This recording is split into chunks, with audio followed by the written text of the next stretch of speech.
물부터 마실게요. 제가 감기 기운이 있어서 귀한 교회에 오는데 좋은 상태로 와야 되는데 아쉽게도 감기 기운이 좀 있습니다.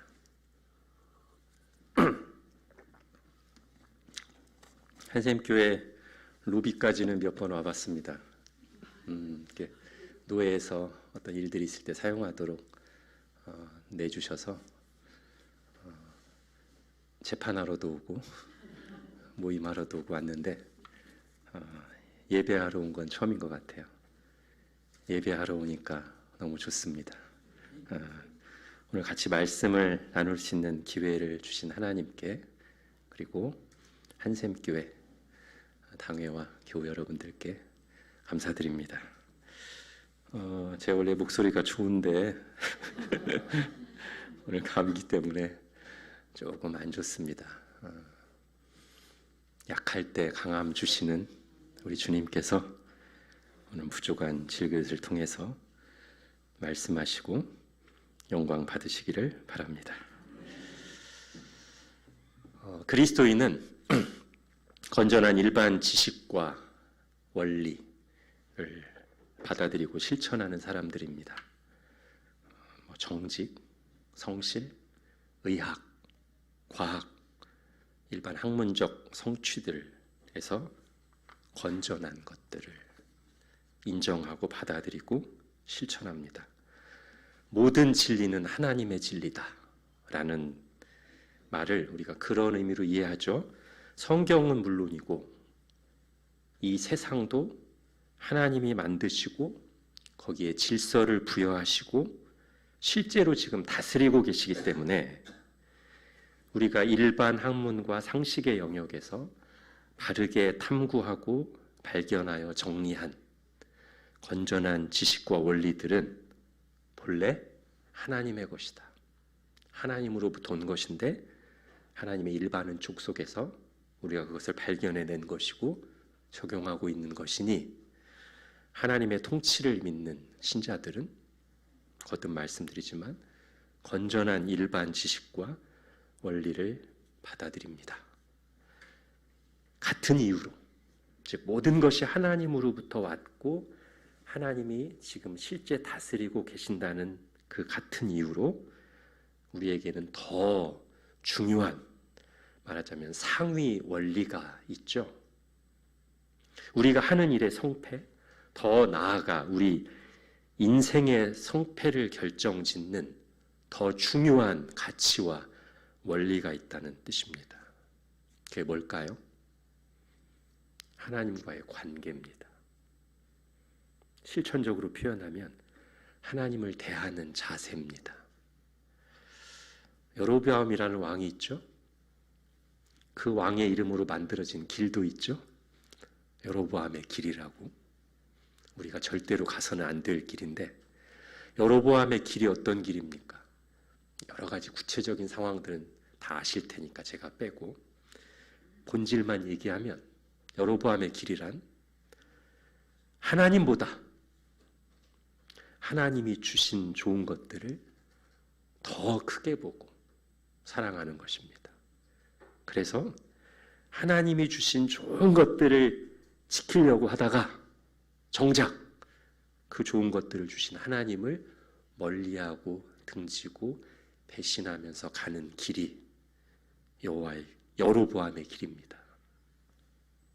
망했죠? 그게 망하는 길입니다. 그래서 그게 우리에게 더 중요한 원리예요. 가령 오늘 아까 우리 목사님의 설명을 들으니까 구역장분들이 얼마나 귀한 분들인지 제가 새삼 알겠습니다. 자, 구역장으로 헌신한 분들은 분명 그 일을 통해서 하나님을 기쁘시게 하고 열매 맺고자 하는 소원들이 있으실 거예요. 맞죠? 어떻게 해야 됩니까? 마땅히 구역원들의 모범이 되셔야 되고 성실히 준비해서 섬겨야 되며 구역원들 한 사람 한 사람을 마음에 품고 어떻게 하면 잘 섬길 수 있을까? 자주 생각해야 되죠. 그 한 사람 한 사람을 기뻐한다면 더 좋겠고요. 그러나 그것만으로는 충분하지 않다는 겁니다. 아니, 그거보다 더 중요한 것이 있다는 거예요. 그게 뭐죠? 오늘 본문 4절을 보십시오. 4절 같이 읽겠습니다. 시작. 또 여호와를 기뻐하라. 그가 내 마음의 소원을 내게 이루어 주시리로다. 아멘. 뭘 하라고 하십니까? 하나님을 기뻐하라. 자, 우리의 헌신은 우리가 맡은 일에 대한 헌신이고 우리가 섬기는 사람들에 대한 헌신입니다. 그러나 궁극적으로는 누구에게 헌신하는 거예요? 하나님에게 헌신하는 거죠. 그 하나님이 나를 부르셨고 하나님이 내게 은혜를 주시며 헌신을 명하셨습니다. 그 은혜에 감사해서 하나님께 나의 마음과 시간과 물질을 헌신하는 거잖아요. 그 헌신의 대상을 기뻐하라는 겁니다. 하나님을, 너를 부르신 그분을, 네가 헌신한 궁극적인 대상인 하나님을 기뻐하라는 거예요. 그럼 어떤 약속이 따라와요? 그가 내 마음의 소원을 이루어 주시리로다. 내가 헌신하여 섬기는 일의 성패가 거기 달려 있다는 거예요. 하나님께, 또는 내가 정말 하나님을 기뻐하면서 이 일을 하느냐에 달려 있다는 거예요. 자, 이어지는 9절에서도 같은 주제를 반복합니다. 5절도 같이 읽을게요. 시작. 내 길을 여호와께 맡기라. 그를 의지하면 그가 이루시고. 자, 누구를 의지하면? 하나님을 의지하면. 누가 이루신다? 하나님이 이루신다. 이것이 하나님께서 우리에게 분명하게 보여주시는 더 높은 삶의 원리입니다. 세상은 모르는 우리의 신앙 고백이죠. 오늘 이 5절 중심으로 좀 말씀을 보려고 하는데요. 그를 의지하면 그가 이루신다. 하나님을 의지하는 게 신앙이죠. 하나님을 의지하지 않는 게 불신앙이고요. 하나님이 아니라 다른 것을 의지하는 게 우상 숭배입니다. 그리고 하나님을 의지하면 하나님을 이루신다. 하나님이 이루신다. 이게 신앙의 원리고 우리의 신앙 고백입니다. 그럼 하나님 의지하는 거 어떻게 하는 겁니까? 당연히 제일 중요한 건 마음이죠. 내 마음에서 진실하게 다른 것보다 하나님을 의지해야 돼요. 하나님은 무엇보다 우리 마음 중심을 보시는 분이니까요.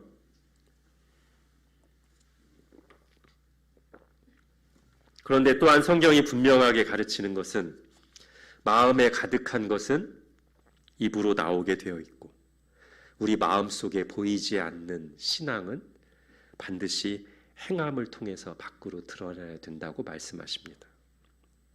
그래서 하나님을 의지하는 신앙이 어떤 언행으로 드러나고 실천되어야 될까요? 자, 오늘은 헌신할 때 일련의 과정을 따라서 헌신을 시작할 때, 일을 실제로 진행할 때, 그리고 마치고 나서 하나님을 의지한다는 것이 무엇인지 간단히 살펴보겠습니다. 자, 먼저 시작할 때, 자, 헌신에 있어서 우리의 좋은 모범이 되기도 하고 반면교사이기도 한 예수님의 제자들을 먼저 보겠습니다. 그 중에서도 제일 튀는 베드로를 중심으로 볼게요. 자타공인 모든 것을 버리고 헌신해서 주님을 따랐던 사람입니다. 특히 겟세마네 동산에 가기 전 마지막 식사 때 베드로는 주님을 목숨 걸고 따르겠다는 비장한 헌신의 각오를 밝힙니다. 모두 주를 버릴지라도 나는 결코 버리지 않겠습니다. 내가 주와 함께 죽을지언정 주를 부인하지 않겠나이다. 주님이 그가 하는 말을 다 들으셨습니다. 마음에 담아두셨습니다. 그리고 겟세마네 동산에서 베드로에게 말씀하셨습니다. 마태복음 26장 41절 띄워주시죠. 같이 읽겠습니다. 시작. 시험에 들지 않게 깨어 기도하라. 마음에는 원이로되 육신이 약하도다 하시고. 자, 이 중에 뒷부분을 먼저 볼게요. 마음에는 원이로되 육신이 약하도다. 무슨 뜻입니까? 마음에는 원이로되. 지금 예수님께서 베드로의 진심을 알아주시는 거예요. 앞서 마지막 만찬 때 베드로가 했던 말 있죠. 모두 주를 버릴지라도 나는 결코 버리지 않겠습니다. 내가 죽을지언정 주를 부인하지 않겠습니다. 라고 하는 그 베드로의 진심, 베드로의 마음의 소원을 알아주시는 거예요. 그래, 베드로야, 네 마음에 그런 소원이 있다는 거 내가 안다. 마음에는 원이로되, 그런 뜻입니다. 사실 예수님은 베드로가 잠시 후에 넘어질 거 다 아시잖아요. 굉장히 심각한 수준으로 예수님을 부인하고 배신할 거 아시잖아요. 그렇지만 조금 전에 했던 베드로의 그 헌신의 각오, 그것까지 폄훼하지는 않으셨어요. 그건 인정해 주셨어요. 그래, 네 마음에는 나를 죽기까지 따르려는 소원이 있는 걸 안다. 네 진심 내가 안다. 네 마음에는 원이로되. 이렇게 그의 마음을 알아주시는 예수님은 이어서 그에게 알려주십니다. 뭐죠? 육신이 약하도다. 여기서 육신은 몸을 말하는 게 아니죠. 체력이 약하다는 뜻 아닙니다. 마음에는 원이로되 육신이 약하도다가 마음은 청춘인데 몸은 예전 같지 않다, 그런 뜻이 아니에요. 그 말도 거의 진리에 가까운 말이긴 합니다만 적어도 이 본문에서는 그런 뜻이 아닙니다. 예수님이 말씀하시는 육신은 우리의 연약한 본성을 말하는 겁니다. 즉 베드로의 마음에 헌신의 소원은 있으나 주님을 따르려는 진심은 있지만 인간의 연약한 본성 때문에 그걸 제대로 해낼 능력이 없다는 뜻입니다. 이거는 로마서 7장에 나오는 바울의 탄식과 비슷한 말이죠. 로마서 7장에서 바울이 뭐라고 그래요? 원함은 내게 있으나 선을 행하는 것은 없노라. 그 말과 거의 같은 뜻입니다. 마음에는 원이로되 육신이 약하도다. 그러니 자기 진심 믿지 말고 스스로에 대해 장담하지 말고 나는 절대로 반드시 누가 뭐래도 그러지 말고 뭐 하라고 하시는 거예요? 하나님을 의지하라고 하시는 것이고요. 그 하나님을 의지하는 것에 구체적인 행동으로 뭐 하라고 하시는 거예요? 기도하라고 하시는 거예요. 그러니까 원래는 이 말씀이 순서가 바뀌는 게 맞습니다. 마음에는 원이로되 육신이 약하니 네 연약한 육신을 너의 진심을 의지하지 말고 하나님을 의지해서 기도해라, 이런 뜻입니다. 여러분, 기도하는 거에 가장 중요한 의미가 하나님 의지하는 거잖아요. 내 힘으로 안 된다는 것 아니까, 인정하니까 하나님 의지해서 도와달라는 게 기도 아니겠습니까?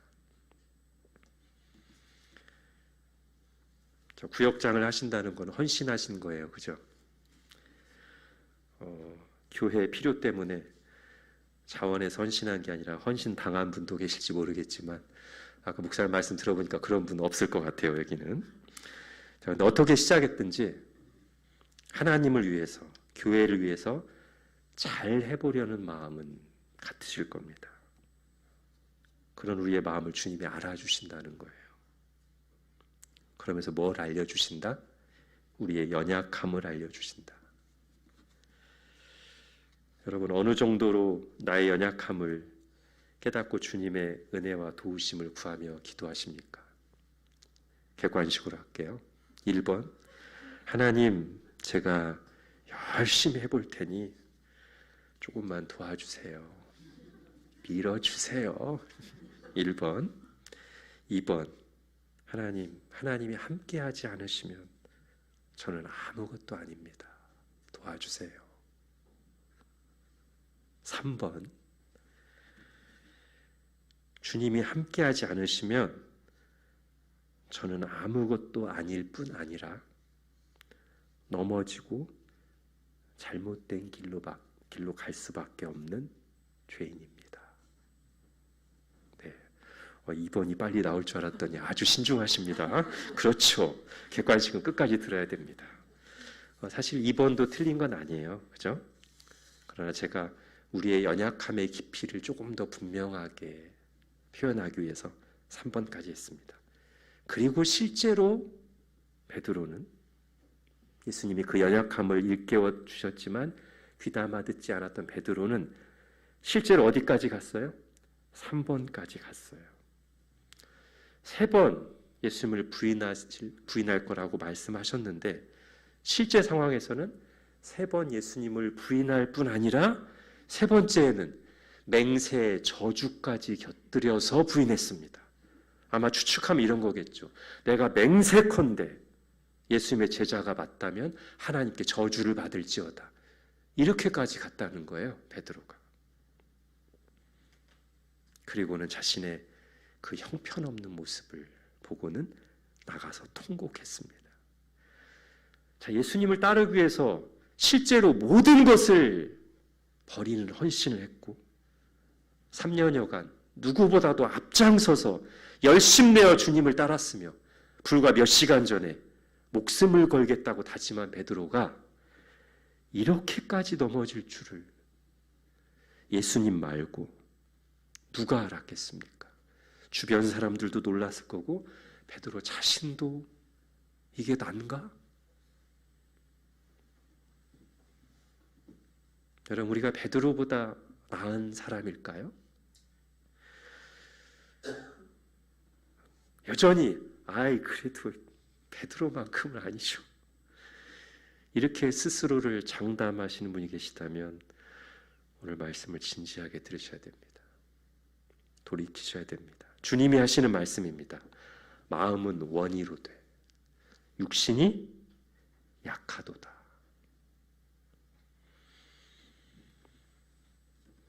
나 자신을 의지하고 장담하는 마음은 일도 남겨놓지 마시고 전적으로 하나님만 의지하시기 바랍니다.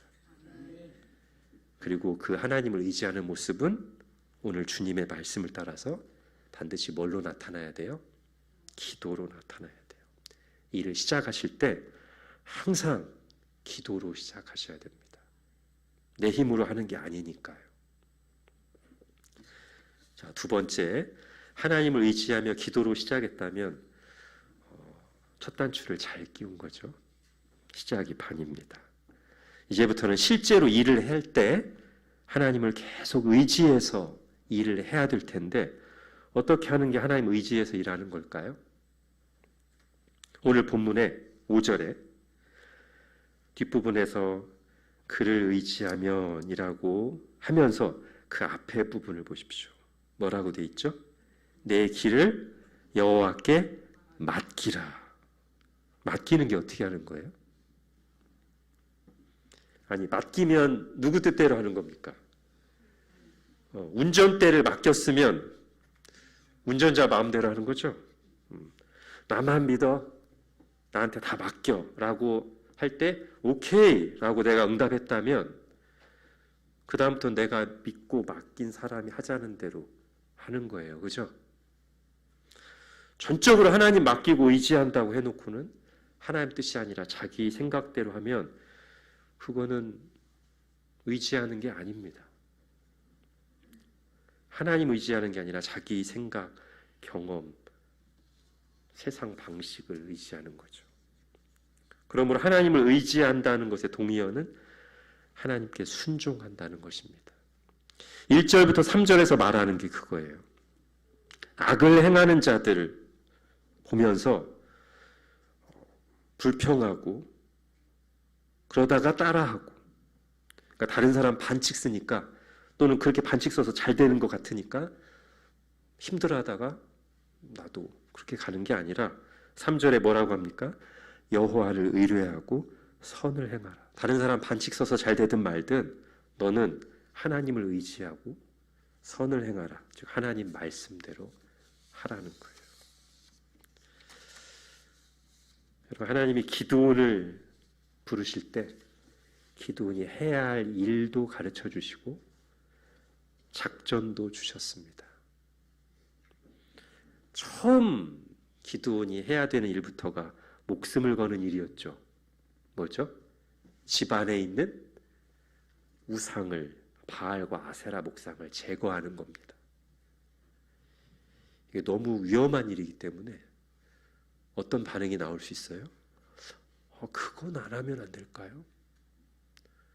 또는 나중에 하면 안 될까요?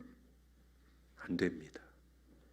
기드온이 지금 하나님이 부르신 이 싸움에서 승리하려면 반드시 그걸 해야 합니다.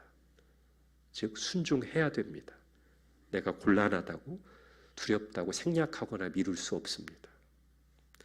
하나님 의지에서 싸우려고 한다면 하나님 뜻에 순종해야 됩니다. 하나님이 하라는 것을 하고 하나님이 하라는 대로 해야 됩니다.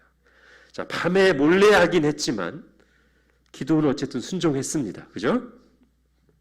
이렇게 순종의 훈련을 받고 이제 실제로 미디안과의 전쟁에 나갈 때는 이거보다 훨씬 더 센 순종을 요구하셨습니다.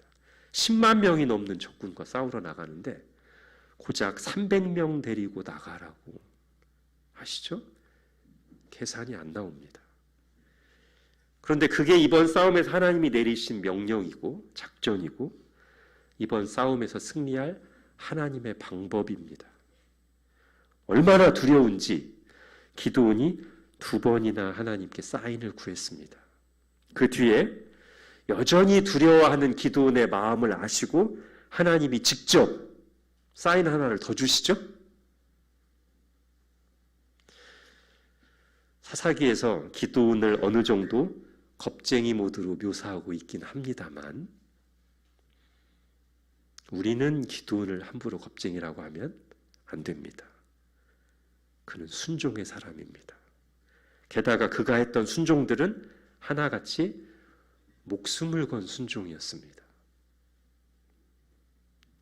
말로만이 아니라 진짜로 하나님을 의지했다는 뜻입니다. 자, 기드온이 살던 시대가 어느 시대죠? 사사시대죠?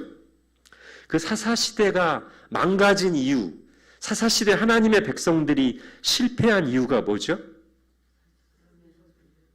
그렇죠. 역시 하나님 말씀대로 사는 게 아니라 각자 자기가 생각하는 대로 자기 소견에 오른 대로 사는 거였어요. 그런데 사사기를 잘 보면 자기 소견에 오른 대로 살았다는 뜻이 완전히 세속적으로 살았다는 뜻은 또 아닙니다. 왜냐하면 사사시대의 기록을 보면 그들은 상당히 종교적이었습니다. 문제는 나름대로 종교 생활을 한다는 게 문제예요. 그걸 정리한 구절 있죠? 사사기 21장 25절 같이 읽겠습니다. 그때 이스라엘에 왕이 없으므로 사람이 각기 자기 소견에 오른 대로 행하였더라.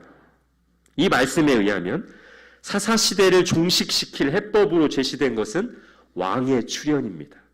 지금 사사기는 왕을 고대하고 있어요. 어떤 왕일까요? 당연히 하나님의 뜻대로 통치하는 왕이겠죠. 그래야 자기 소견에 오른 대로 살아가는 사사시대의 암울함이, 혼란이 종식될 텐데 그런데 사사시대를 끝내면서 첫 번째로 세워진 왕이 전혀 그렇지가 않았어요. 오히려 그 왕은 사사시대의 정신과 모습을 그대로 가지고 있는 왕, 사사시대표 왕입니다. 말하자면 메이드 인 차이나가 아니라 메이드 인 사사시대의 왕이에요. 누구죠? 사울 왕이에요. 사울 왕은 하나님이 뭔가 일을 맡기면 하나님 말씀대로 순종하지 않고 자기 소견에 오른 대로 했어요. 사사시대를 종식시키려고 왕을 세웠는데 이 왕이 앞장서서 사사시대 방식으로 일을 하는 거죠. 그를 통해서는 하나님의 통치가 실현될 수가 없습니다. 하나님 나라가 뭡니까? 하나님이 다스리시는 나라죠. 근데 하나님께서 사람을 통해 다스리신단 말이에요. 그럼 그 사람을 통해서 하나님 나라가 성취되려면 제일 중요한 게 뭐예요? 그 사람이, 대리 통치를 하는 그 사람이 그 자신이 하나님의 통치를 잘 받으면 그 대리 통치자가 하는 것을 통해서 하나님이 다스리신 나라가 성취돼요. 즉 하나님의 나라가 이루어져요. 하나님이 구약시대 이스라엘 통해서 하나님의 나라를 이루시려고 했습니다. 그러면 대리통치자로 세움받은 왕이 그 자신이 하나님의 뜻에 순종해서 하나님의 뜻대로 통치했다면 이스라엘 나라가 하나님의 나라가 됐을 거예요. 근데 이 중간에 사울이 그거를 다 깎아먹는 거예요. 다 자기 뜻대로 하니까 하나님의 통치가 전혀 실현되지 않아요. 그를 왕으로 세운 의미가 없어졌습니다. 결국 하나님이 사울을 버리시죠.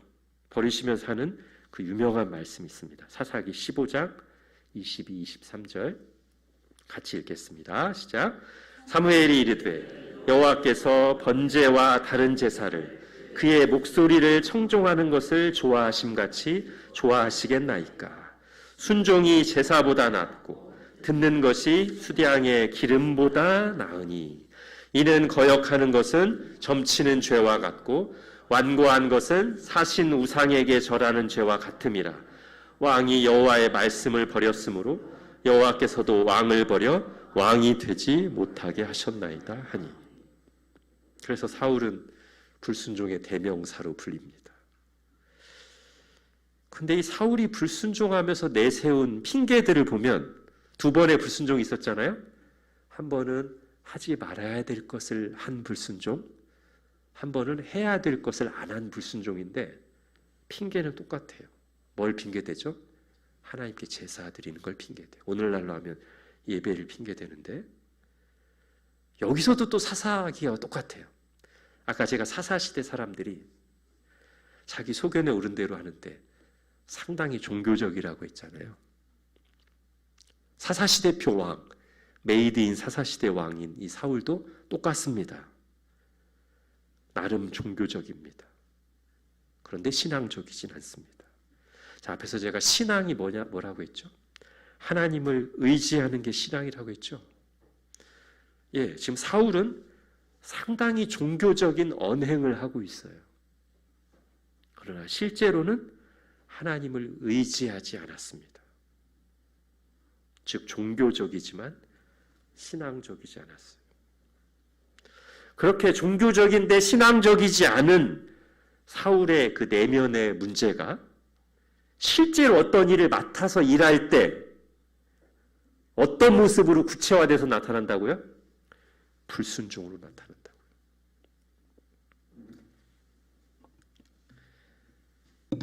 그래서 사울이 그에게 주어진 이 귀한 왕업을 나름대로 열심히 하다가 망했습니다. 참 안타깝게도 하나님의 일을 하면서 하나님과 가까워진 게 아니라 하나님으로부터 더 멀어졌습니다. 자, 하나님의 일을 하는 모든 헌신자들이 귀담아 들어야 될 부분입니다.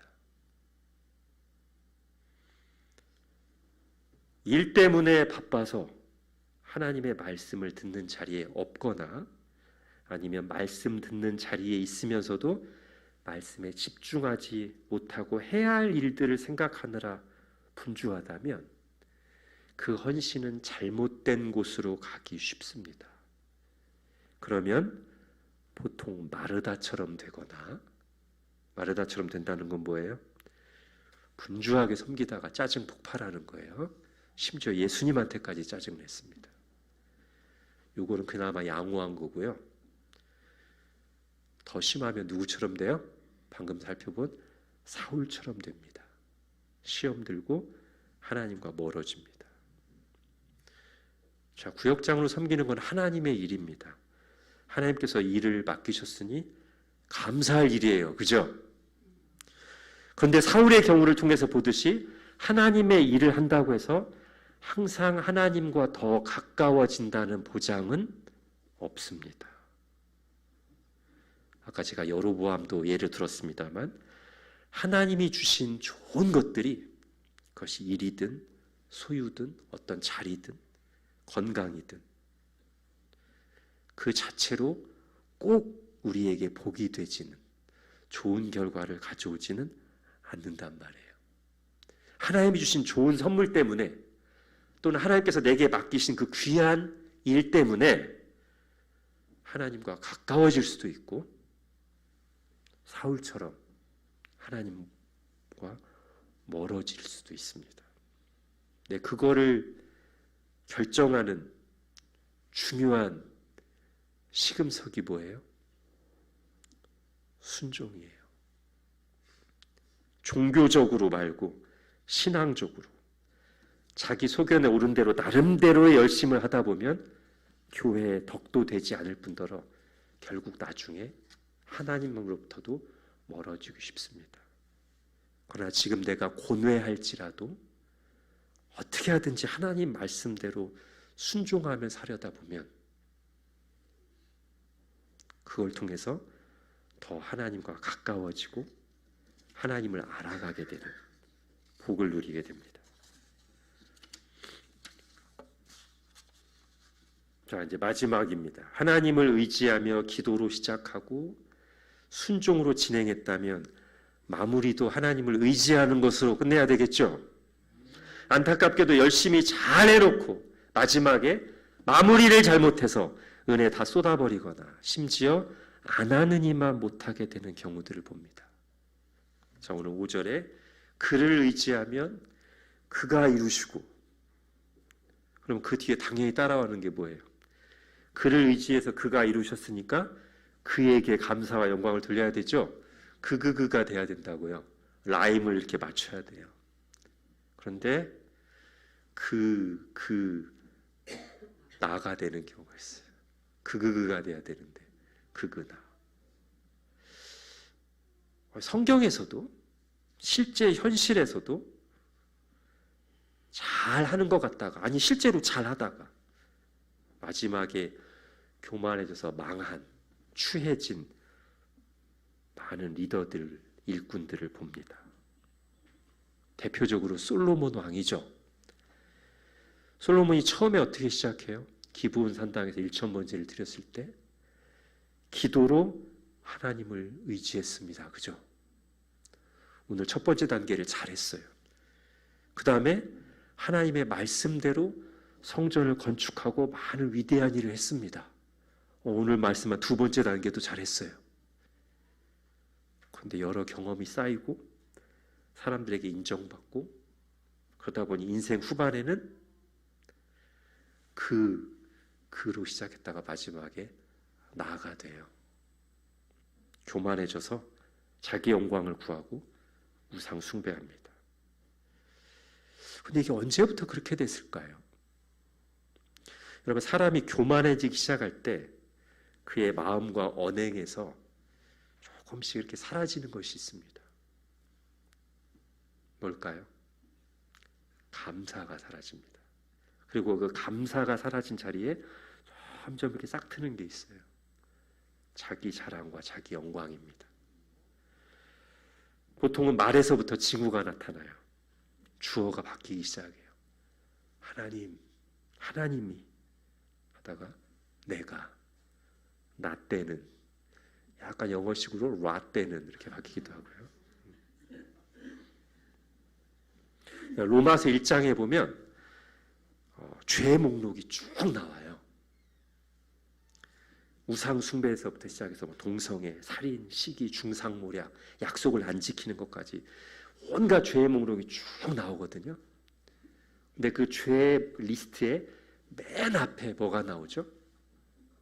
이 모든 죄의 출발점. 자, 로마서 1장 21절입니다. 같이 읽겠습니다. 시작.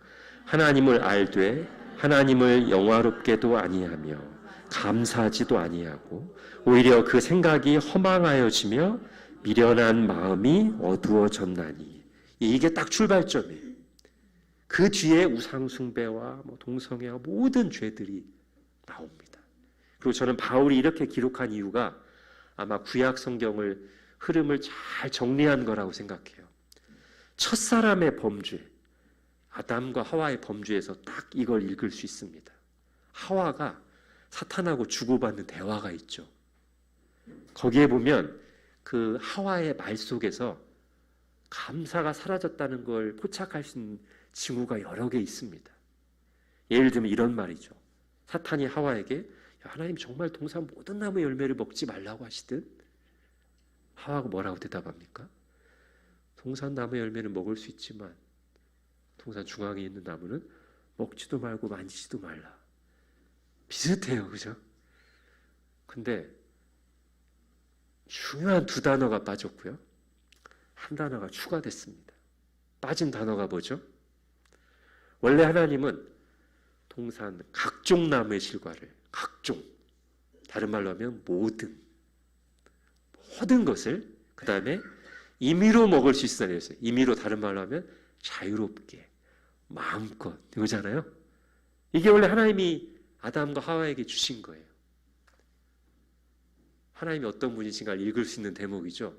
아담과 하와야, 이 에덴 동산에 있는 것을, 모든 것을 마음껏 누리려무나. 근데 여자의 대답 속에 이 두 단어가 빠집니다. 각종과 임의로가 빠져요. 마치 하나님이 준 게 별로 없다는 듯이, 내가 그동안 하나님 믿으면서 누린 게 뭐가 있어, 이런 느낌으로 이걸 뺀 대신 한 단어를 추가합니다. 원래 하나님은 먹지 말라까지만 했어요. 여자는 먹지도 말고 만지지도 말라. 여러분 어떤 느낌을 받으십니까? 이게 사실 글로만 봐도 보이긴 하는데 오늘날처럼 좀 음성과 영상이 있었다면 훨씬 더 리얼하게 하와의 마음이 표현됐을 것 같아요. 느낌을 살려서 하면 이런 겁니다. 사탄이 딱 물어봤더니 하와가 하는 대답이 뭐 별로 주신 건 없는데 먹을 수는 있어. 근데 동산 중앙에 있는 거 먹지도 말고 만지지도 말라. 아무것도 못하게. 이런 느낌. 뭐가 사라진 거예요? 감사가. 그걸 타고 죄가 들어옵니다. 그리고 바울은 그것을 로마서에서 그걸 잘 살려서 모든 죄의 목록을 말하기 전에 맨 첫 단계, 이 모든 죄를 야기시킨 근본적인 죄, 첫 단추가 뭔가? 하나님을 알되 하나님을 영화롭게도 아니하고 감사하지도 아니하고 라고 했습니다. 자, 이런 성경 말씀들이 우리에게 분명하게 가르치는 것은 하나님에 대한 감사는 옵션이 아니라 신앙의 아주 중요한 본질에 가까운 거예요. 내가 정말 하나님을 의지했다는 것을 최종적으로 확인시켜주는 리트머스 시험지 같은 행동이 뭐냐? 그 일을 다 마치고 나서 하나님께 진심으로 감사와 영광을 돌린다면 이 사람은 정말 하나님을 의지해서 한 거구나가 선명해지는 것이고요. 그러지 않고 잘하는 것 같았어요. 근데 마지막에 자기 영광을 구한다면 하나님을 의지해서 한 게 아니라는, 또는 의지해서 하다가 어느 순간 이탈했다는 것을 보여주는 게 된다는 말이에요. 다시 한번 말하지만 생각보다 많은 사람들이 여기서 실패합니다. 화장실 들어가기 전과 후가 달라지는 것이 인간의 본성이라지만 우리 신앙생활이 본성대로 하는 게 아니잖아요.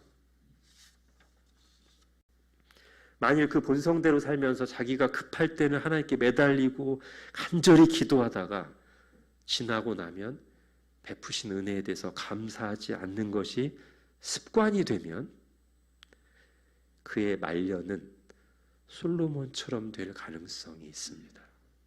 처음엔 작게 보이는데요, 눈덩이가 돼요. 나중에는 멈출 수도 없고 거기에 깔려버리고 말 것입니다. 내 힘으로 안 된다고 고백했고, 그래서 하나님을 의지하는 기도로 시작했는데 잘 맞췄으면 하나님이 하신 거잖아요. 하나님이 도와주신 거잖아요. 그러니까 감사해야죠. 나 같은 부족하고 연약한 자를 부르시고 사용하셔서 일하신 하나님께 감사와 영광을 돌려야 됩니다. 우리 신앙 여정에 여러 가지 위험 요소들이 있는데 거기서 우리를 보호해주는 최고의 백신 중에 하나가 저는 감사라고 생각합니다. 한순간에 무너지기 쉬운 우리를 지켜주는 안전핀 같은 역할을 하는 게 감사입니다. 감사가 살아있는 동안에는 빵 터지는 일이 없을 거라는 거예요. 제가 이렇게 성경을 보면 볼수록 신앙의 아주 본질적인 요소가 감사라는 걸 깨달으면서 제 개인적으로는 조그맣지만 적용하는 게 있습니다. 주일 사역까지 다 마치고 교육자 모임까지 끝나고 나서 언젠가부터 개인적인 감사 기도 시간을 꼭 갖습니다. 물론 그 전에도 해요. 교육자 모임 때도 기도로 마치면 감사하는데 다 가고 나서 꼭 저 혼자 따로 하나님 앞에서 감사하는 시간을 갖습니다. 안전하려고. 그리고 기도회 때 교회 기도 제목을 나누고 기도하잖아요. 한동안 어떤 행사나 어떤 문제에 대해서. 그럼 교회 한동안 기도했던 일이 끝나고 나면, 결과가 나오고 나면 그 다음 주에 기도 제목을 딱 낼 때 반드시 그 한동안 기도했던 것에 대한 감사 제목을 꼭 기도 제목으로 냅니다. 우리 교회도 안전하려고.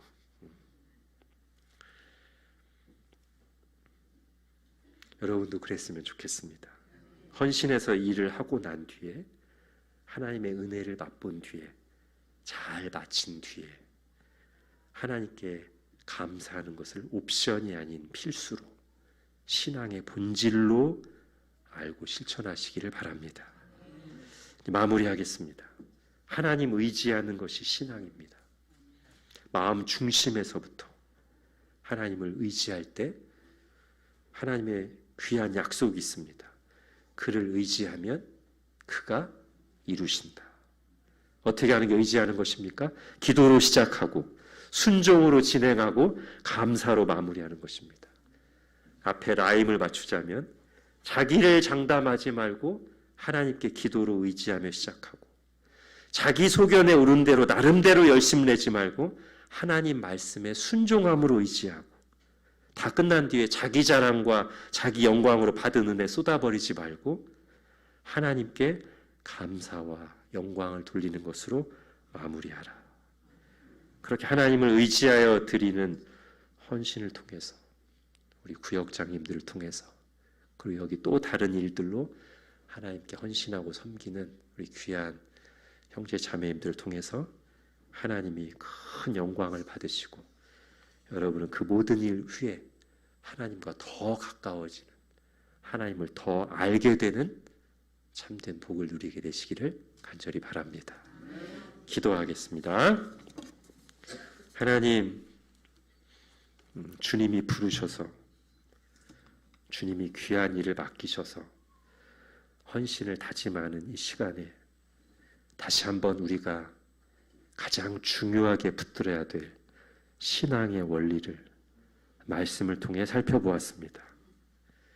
하나님께서 나를 기뻐하라고, 내가 너를 불렀으니 그 무엇보다 나를 기뻐하라고, 그리고 일의 성패가 나에게 달려있으니 나를 의지하라고 오늘 분명히 말씀하셨는데, 오늘 이 헌신 예배를 드리는 구역장 귀한 분들과 또 함께 예배 드리는 이 자리에 있는 모든 주의 백성들이 그렇게 하나님의 일을 함에 있어서 기도로 시작하고 순종으로 진행하며 감사로 마무리하는, 하나님을 의지하는 것으로 하나님께 영광 돌리고 하나님과 더 가까워지는 복된 교회가 되게 하여 주옵소서. 예수님의 이름으로 기도합니다. 아멘.